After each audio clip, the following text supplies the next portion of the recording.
So I'm Tijs, I'm from the Brussels application team. So we basically do all the demos and sample requests. And when we have time, we can do the fun, creative stuff. We can do some testing and stuff. So Okay. from time to time, we get really nice results of it. Amazing. And one of the things you've put together that was really, really popular here were the tabletops. Now, I'm just going to... Exactly. So the part of here with the stages, we make it in Photoshop, we do it in channels, so we make 5 channels.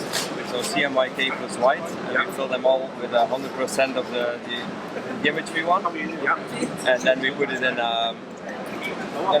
multi-layers on the printer. So it's actually 5 layers of ink. And then in multi-layer it's getting 15 layers of ink, and we can do a double strike. So it's the stitches are actually 30 layers of ink that we get. Wow. So that's how we get the texture. Yeah. So you're underprinting and then CMYK and then overprinting and doing that several times? It's a mix. It's a mixture. So yeah, it's mixing all the colors together, and then with the multi-layer we can. Normally we use the multi-layer for like day and night stuff, for backlit banner stuff. So just to give the color some more pop when we have the light behind it. So but in a more creative way of using it, we can just mix all the colors and then we get the texture. So that's the first pass. Yeah. And then the second pass through the printer would be this gray image. So that's again the CMYK and white mixed together. So it's basically just a picture I took from the internet, and I with thresholds you can make it really black and white, so you have a big contrast. Yeah. And then you copy that file in all the layers, so you copy that image in all the alpha channels. Okay. And, so we get 5 layers of ink here. Yeah. And then in the machine we put a white float over this, so that's what you see here. Okay. And then the final print would be just a CMYK image as we want. So how many times does this go through the printer? This particular print went through the printer twice. Okay. So, but we can do it. We did it twice because the file was made for an ultra drop, so it's 7 picoline, so it's a very small droplet. Yeah. And if you want to have the biggest effect possible, we had to do it twice.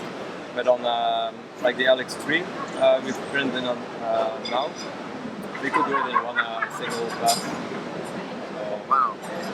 Yeah, so then we can have up to 30 layers. Now it's a bit more than 30 layers. And how tall would that be off the print surface?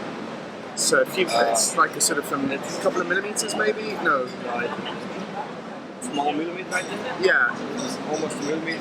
Yeah. So. But it's still the texture, and I mean that's what's so clever about this leather kind of effect, isn't it? The way that's. Yeah. So it's all in the design, and then with the fine geotech printer we can do the multi-layer. Yeah. And so really a lot of this work is really in the concept in Photoshop, isn't it? Yeah, exactly. So all the preparation is done in Photoshop, and then we just add everything together, and in the ripping we already did. So this is now one example, but I did a lot of stuff. I did wood printing. We have a snake skin that we printed.